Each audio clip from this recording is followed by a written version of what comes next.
आकाशवाणी मध्य प्रदेश से प्रस्तुत हैं प्रादेशिक समाचार।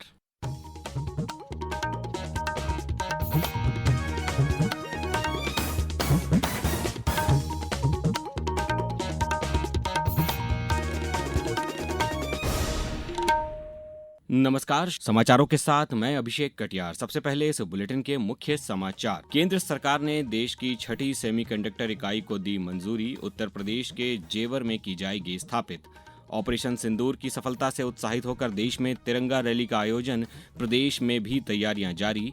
मुख्यमंत्री ने आज बेंगलुरु में उद्योगपतियों को किया संबोधित। मेट्रो कोच का किया लोकार्पण और राष्ट्र प्रथम व देशभक्ति पर आमजन की भावनाओं को प्रादेशिक समाचार एकांश आकाशवाणी मध्य प्रदेश करेगा प्रसारित।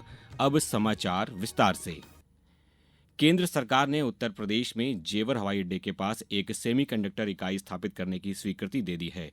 नई दिल्ली में आज सूचना और प्रसारण मंत्री अश्विनी वैष्णव ने कहा कि ये इकाई भारत सेमीकंडक्टर मिशन के अंतर्गत HCL और फॉक्सकॉन संयुक्त रूप से स्थापित करेंगे। उन्होंने कहा कि संयंत्र को प्रति माह 20,000 वेफर्स के लिए डिजाइन किया गया है। श्री वैष्णव ने कहा कि इसकी डिजाइन आउटपुट क्षमता 36 मिलियन यूनिट प्रति माह है। उन्होंने कहा कि जेवर में नई सेमीकंडक्टर इकाई में 39 अरब रुपए का निवेश किया गया है। टोटल 3,700 करोड़ का इन्वेस्टमेंट है इसमें। ये प्लांट में 20,000 वेफर पर मंथ की कैपेसिटी होगी और जो चिप्स इससे बन के निकलेगी उसकी कैपेसिटी है 36 मिलियन चिप्स पर मंथ का इसका रहेगा। अच्छा प्लांट है, बहुत ही एडवांस टेक्नोलॉजी। इसमें वेफर लेवल पैकेजिंग का एक टेक्नोलॉजी होता है, वो इसमें लगेगा, विच मीन्स एंटायर वेफर के साथ सबस्ट्रेट को जोड़कर कंप्लीट उसकी एडवांस्ड पैकेजिंग का। प्रमुख रक्षा अध्यक्ष जनरल अनिल चौहान, सेना प्रमुख जनरल उपेंद्र द्विवेदी, वायुसेना प्रमुख air chief marshal AP Singh और नौसेना प्रमुख एडमिरल दिनेश के त्रिपाठी ने आज राष्ट्रपति द्रौपदी मुर्मू से मुलाकात कर उन्हें ऑपरेशन सिंदूर के बारे में जानकारी दी। सोशल मीडिया पोस्ट में राष्ट्रपति ने आतंकवाद के विरुद्ध भारत की उल्लेखनीय सफल प्रतिक्रिया के लिए भारतीय सशस्त्र बलों की वीरता और समर्पण की सराहना की। न्यायमूर्ति भूषण रामकृष्ण गवई ने आज भारत के 52वें मुख्य न्यायाधीश के रूप में शपथ ली। राष्ट्रपति द्रौपदी मुर्मू ने आज सुबह राष्ट्रपति भवन में एक विशेष समारोह में न्यायमूर्ति गवई को पद की शपथ दिलाई। न्यायमूर्ति BR गवई ने न्यायमूर्ति संजीव खन्ना का स्थान लिया है, जिनका कल कार्यकाल समाप्त हो गया था। इस समारोह में उपराष्ट्रपति जगदीप धनखड़, प्रधानमंत्री नरेंद्र मोदी, कई केंद्रीय मंत्रियों और सर्वोच्च न्यायालय के न्यायाधीशों सहित कई गणमान्य व्यक्ति उपस्थित थे। मुख्यमंत्री डॉक्टर मोहन यादव ने कहा है कि विवाह हमारी संस्कृति की सबसे महत्वपूर्ण कड़ी है। ये हमारे समाज और परिवार का आधार है। सामूहिक विवाह सम्मेलन गरीब और जरूरतमंद परिवारों के लिए संबल और सहयोग के प्रतीक हैं। मुख्यमंत्री डॉक्टर यादव आज नरसिंहपुर जिले के नई कृषि उपज मंडी प्रांगण गोटे गांव में मुख्यमंत्री कन्या विवाह योजना के अंतर्गत आयोजित सामूहिक विवाह सम्मेलन में वर्चुअली सहभागिता कर संबोधित कर रहे थे। ऑपरेशन सिंदूर की सफलता के बाद भारतीय जनता पार्टी देश में तिरंगा यात्रा का आयोजन कर रही है। इसके लिए प्रदेश में भी तैयारियां जारी हैं। रतलाम में 15 मई को निकलने वाली तिरंगा रैली में सभी समाज संस्थाओं और प्रमुख लोगों सहित आम जन को आमंत्रण दिया जा रहा है। तिरंगा रैली के संयोजक और पूर्व महापौर शैलेंद्र डागा ने बताया कि इसका समापन भारत माता की भव्य आरती के साथ किया जाएगा। देवास में वीर सैनिकों की शौर्य गाथा के संदेश को समाज के जन जन तक पहुंचाने के उद्देश्य से नागरिकों द्वारा एक विशाल तिरंगा यात्रा निकाला जाना प्रस्तावित है, जिसकी तैयारी आज मल्हार स्मृति मंदिर में एक बैठक के द्वारा की गई। बैठक में तिरंगा यात्रा को विहंगम स्वरूप देने, समाज की सहभागिता, यात्रा के रूट आदि विषयों पर विचार विमर्श किया गया। वहीं धार में 17 मई को ऐतिहासिक तिरंगा यात्रा निकाली जाएगी। अब समाचारों में वक्त है एक ब्रेक का। ये समाचार आप आकाशवाणी मध्य प्रदेश से सुन रहे हैं। ये समाचार बुलेटिन YouTube पर Madhya Pradesh news all India radio channel पर और फेसबुक के साथ ही X प्लेटफॉर्म पर AIR न्यूज भोपाल पेज पर सुने जा सकते हैं। इसके अलावा आप हमारी वेबसाइट newsonair.gov.in पर या न्यूज ऑन AIR ऐप पर भी समाचार सुन सकते हैं। समाचारों में पुनः आपका स्वागत है। प्रदेश में औद्योगिक निवेश को नई ऊंचाई देने के लिए मुख्यमंत्री डॉक्टर मोहन यादव आज बेंगलुरु में सी इन्वेस्ट इन MPC सत्र में शामिल हुए। उन्होंने मध्य प्रदेश में निवेश के अवसरों पर आयोजित इस संवाद सत्र का शुभारंभ किया। इसमें कई उद्योगपति और जनप्रतिनिधि शामिल हो रहे हैं। मुख्यमंत्री ने यहां भारत अर्थ मूवर्स लिमिटेड के परिसर का भ्रमण भी किया और उन्होंने 21वें मेट्रो कोच का लोकार्पण भी किया।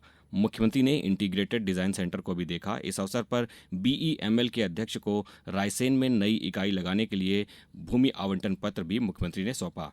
मुख्यमंत्री ने कहा कि रायसेन जिले के उमरिया ग्राम में 1800 करोड़ रुपए की लागत से नई रेल कोच निर्माण इकाई लगाई जा रही है, जिसके लिए 60 हेक्टेयर से अधिक की भूमि आवंटित की गई है। मध्य प्रदेश में भी हमारी रेलवे वैगन का कारखाना BEML बनाने वाला है और रेलवे के लिए सभी प्रकार की हमारी अलग अलग कंपनियों ने जो काम किया है, ये मेड इन इंडिया का सबसे उत्कृष्ट उदाहरण है। हम विदेश की तरफ देखते थे जनरल कोच के लिए भी, आज हमारी मेट्रो से लगाकर वंदे मेट्रो तक मेड इन इंडिया का ये दृष्टिकोण और हमारी अपने मध्य प्रदेश से कर्नाटक का एक नया संबंध बनेगा। आगे आने वाले समय में इससे कई कामों में हम परस्पर एक दूसरे के अंदर राज्य की विकास के दरवाजे खोलेंगे। हमारे लिए राष्ट्र प्रथम है और देशभक्ति से बढ़कर कुछ नहीं। हाल ही में ऑपरेशन सिंदूर की सफलता ने इस बात को साबित भी किया है। अब आकाशवाणी भोपाल आपको मौका दे रहा है अपनी देशभक्ति की भावनाओं को जाहिर करने का। प्रादेशिक समाचार एकांश भोपाल द्वारा राष्ट्र प्रथम देशभक्ति का जज्बा नाम से एक कार्यक्रम की शुरुआत की गई है। इस कार्यक्रम में आप अधिकतम 40 सेकंड का एक वीडियो संदेश बनाकर देश के प्रति अपनी भावनाओं का इजहार कर सकते हैं। इस संदेश को रिकॉर्ड कर हमारे व्हाट्सएप नंबर 9406523035 पर अपने नाम और स्थान के साथ भेज दीजिए। हम आपके संदेशों को रोज अपने समाचारों, समसामयिक कार्यक्रमों और सोशल मीडिया प्लेटफॉर्म्स पर साझा करेंगे। अब रुक करते हैं मौसम का। प्रदेश के कई जिलों में आंधी बारिश का दौर जारी है। मौसम विभाग ने भोपाल, इंदौर, मैहर, नरसिंहपुर समेत 41 जिलों में तेज हवा और बारिश का येलो अलर्ट जारी किया है। इस बीच कल भोपाल, इंदौर, नर्मदापुरम और जबलपुर संभागों के कुछ स्थानों पर बारिश हुई। प्रदेश में सर्वाधिक तापमान खजुराहो में 42.4 डिग्री सेल्सियस दर्ज किया गया। इस बीच मौसम विज्ञानी अखिल श्रीवास्तव ने बताया कि कल दक्षिण पश्चिम मानसून आगे बढ़ गया है। कल दक्षिण पश्चिम मानसून जो है वो एडवांस कर गया है 13 मई को साउथ बे ऑफ बंगाल में, साउथ अंडमान सी में, निकोबार आइलैंड्स में और भी कुछ क्षेत्र है नॉर्थ अंडमान सी में, और अगले 3 से 4 दिनों के दौरान और आगे बढ़ेगा। अरुणाचल प्रदेश और असम मेघालय में भारी से बहुत भारी वर्षा कुछ एक स्थानों पर हो सकती है।